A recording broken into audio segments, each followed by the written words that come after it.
দয়ার নবী এসেছে, মায়ার নবী এসেছে, যার নূরেতে তামাম ভুবন আলোকিত হয়েছে।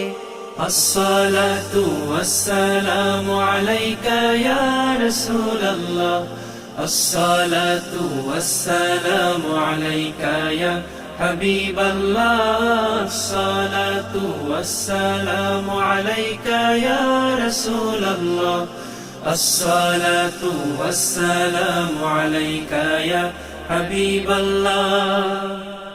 রবিউল আউয়াল 12 তারিখ সোমবার সুবহে সাদিক কালে আল্লাহর হাবিব তাশরিফ আনলেন আমিনা মায়ের কোলে। রবিউল আউয়াল 12 তারিখ সোমবার সুবহে সাদিক কালে আল্লাহর হাবিব তাশরিফ আনলেন